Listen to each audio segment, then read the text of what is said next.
नमस्कार, मैं हूं आशुदाब। 30 दिन में स्टॉक मार्केट ट्रेडिंग के मास्टर कैसे बने। आप तो वैसे ही मास्टर बनने ही वाले हो। आप इतने वीडियो देख रहे हो, आप इतनी चीज़ें देख रहे हो, जो करोड़ों लोग हैं जो चीज़ें मैं बता रहा हूँ उसके उल्टे करते हैं। और मगर आप तो पहले ही इतने कदम, इतने स्टेप्स चल चुके हो कि आप वहाँ पहुँचने वाले हो। आज मैं एक बहुत इंपॉर्टेंट चीज़ के बारे में आपके साथ आज डिस्कशन करने वाला हूँ। देखिए, ऐसा होता है, हम सोचते हैं हम डे ट्रेडिंग करते हैं और ट्रेडिंग करते हैं। डे ट्रेडिंग और ट्रेडिंग बिल्कुल ही अलग चीज़ें हैं। मतलब ये ऐसा है, एक फिजिक्स है, एक केमिस्ट्री है, इसका कोई लेना देना ही नहीं है एक चीज़। मतलब कोई चीज़ें तो हर सब्जेक्ट में कॉमन होती है, मगर इसमें कोई लेना देना नहीं है। मैं ये क्यों कह रहा हूँ? देखिए, डे ट्रेडिंग में क्या है, आपके पास वक्त नहीं है। वक्त, एक ट्रेडिंग सेशन शुरू होता है, एक ट्रेडिंग सेशन खत्म होता है। उस बीच में जो है, अगर आप बीच में जाके अपना हाथ डालने लगो तो क्या है कि टेंशन बहुत हो जाएगी आपको। आप अंदर जाओगे, स्टॉक पीछे जाएगा, आप पीछे जाओगे, स्टॉक आगे जाएगा। तो सबसे ज़रूरी चीज़ डे ट्रेडिंग में ये है कि जब मार्केट बंद हो जाए, आप 1 घंटा या आधा घंटा लो, बिल्कुल सुकून में, आप बातचीत करने के साथ नहीं, अब सुकून में आपने जो 10 स्टॉक लिए थे वो 10 स्टॉक की एनालिसिस करो।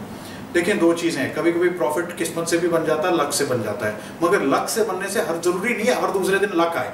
मगर आप ये एनालाइज करो, जिस 5-10 स्टॉक आपने जो लिए थे, अगर 10 स्टॉक लिए हों, जिस 4 में आपका ट्रेडिंग प्रॉफिट हुआ था, इसलिए हुआ था कि आपने अपनी सलाहियत और स्किल यूज़ की, आपने क्लोजिंग प्राइस ठीक से देखी, आपने प्राइस वॉल्यूम ठीक से देखा, आपने 7 दिन में क्या ट्रेडिंग हो रही थी वो ठीक से देखी। क्योंकि अगर आपने वो देख के फिर प्रॉफिट कमाया, उसका मतलब यह है कि आप जो आप स्पेशलिस्ट बन रहे हो और आपकी ट्रेडिंग परफॉर्मेंस हर रोज चेंज होगी, हर रोज इंप्रूव होगी। मगर कभी कभी ये हुआ कि आपने तुक्के से किसी की बात सुन के वो स्टॉक को डाला था, उस दिन चल गया, तो दूसरे दिन उसकी टेक्निक नहीं थी। देखें, ऐसा ही है ना, जैसे कोई डॉक्टर है, एक MBBS है, एक MD है, एक सर्जन है। तो जो सर्जन है वो सर्जन तुक से तो नहीं बना ना। वो सेम वे अगर आपने मेथड फॉलो करके आप वहाँ पहुँचे हो, तो वो परफॉर्मेंस को एनालाइज करो और अपने आप को फुल मार्क्स दो। मैंने ये सब चीज़ें फॉलो की, इस वजह से मेरे को 4 स्टॉक ऐसे मिले जिसमें मेरा प्रॉफिट हुआ। जिस 6 स्टॉक में आपका लॉस हुआ, अब उसको भी एनालाइज करो। आप ये पूछो अपने से, मैंने सब चीज़ें देखी, हाँ जी, क्लोजिंग प्राइस भी देखी, हाँ जी, मैंने प्राइस वॉल्यूम भी देखी, हाँ जी, मैंने 7 दिन, फिर भी मेरा लॉस हुआ। तो मैंने आपसे क्या कहा था? लॉस बिल्कुल होगा, क्योंकि मार्केट हमसे पूछ के आगे नहीं चलता। मगर आप ये पूछो, जब लॉस हुआ आपने पोजीशन काटी, तो मेरा सलूट है आपको, क्योंकि जरूरी चीज़ वही है करना कि भाई हमने पोजीशन काट दी, फटाफट लॉस नहीं होने दिया। तो अगर आपने वो किया तो अपने आप को फिर शाबाशी दें और अगले दिन की परफॉर्मेंस में बोले आपने हर रूल फॉलो किया। जब आप ऊपर गए तब उसके वजह से फायदा हुआ।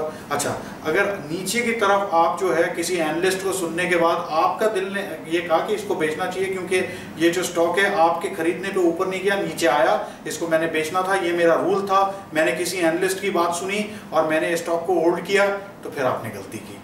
उस गलती को रेक्टिफाई करें। तो एक मार्केट की एनालिसिस, आपके 5 और 10 स्टॉक की जो एनालिसिस है, प्रॉफिट भी क्यों हुआ और लॉस भी क्यों हुआ, और अगर वो इसलिए हुआ कि आपने प्रॉफिट वाले सब मेथड फॉलो किए और लॉस का सबसे बड़ा मेथड कि मैं लॉस काटता हूँ, जब थोड़ा सा भी मेरा लॉस होना शुरू हुआ, वो फॉलो किया, तो आपने बेस्ट चीज़ की है। ये बहुत ज़रूरी लेसन है।